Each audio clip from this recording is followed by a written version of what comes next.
विषारी कोंबाने घेतला 95 मेंढ्यांचा बळी.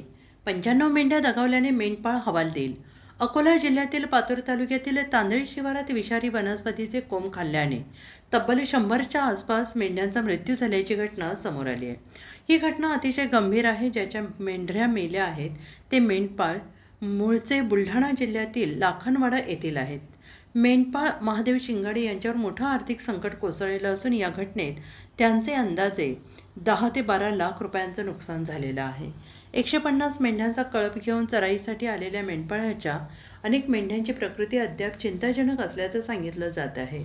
पशुवैद्यकीय विभागाने घटनास्थळी धाव घेत मृत मेंढ्यांचे पोस्टमार्टम केलेलं असून अहवालाची प्रतीक्षा आहे. आणि या घटनेमुळे शेतकरी आणि पशुपालकांसाठी हा मोठा संकट असणारी घटना आहे.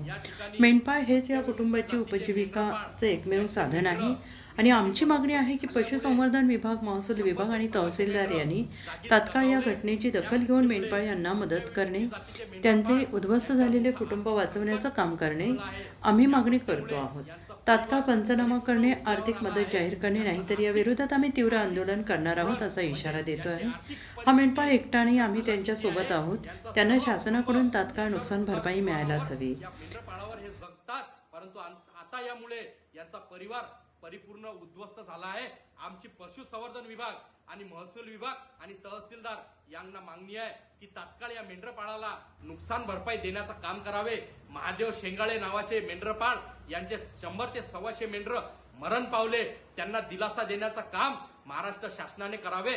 हेच मी या व्हिडिओच्या माध्यमातून मागणी करतो. नाहीतर या मेंढपाळासाठी आम्ही तीव्र आंदोलन करून रस्त्यावर उतरल्याशिवाय राहणार नाही हा इशारा देतो. पातूर तालुक्यातील हे शिंगाळे नावाचे मेंढपाळ आहेत, त्यांना नुकसान भरपाई दिलीच पाहिजेत अशी अपेक्षा करतो. अरे 100 ते 125 मेंढर वनस्पती खाल्ल्यामुळे दगावले. आता यांचा परिवार उघड्यावर येऊ नये आणि हे परिपूर्ण हवालदार होऊ नये याची दखल शासनाने घ्यावी हेच मागणी करतो, हेच विनंती करतो.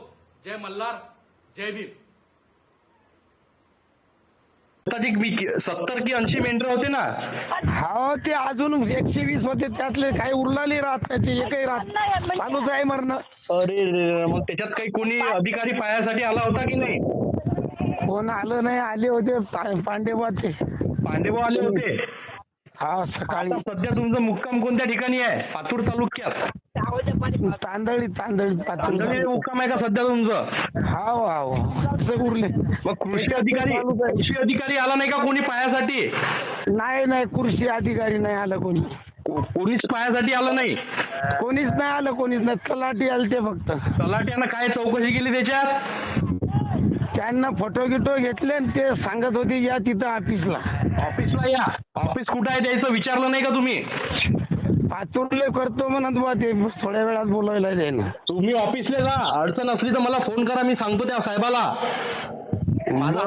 माझा हा नंबर तुम्ही व्यवस्थित लिहून घ्या एका चिठ्ठीवर. हा, एका चिठ्ठीवर लिहून ठेवा. त्या साहेबाशी माझं फोनवर बोलणं करून द्या. त्या साहेबाला मी सांगतो कशा पद्धतीनं तुम्हाला नुकसान भरपाई मिळते म्हणून.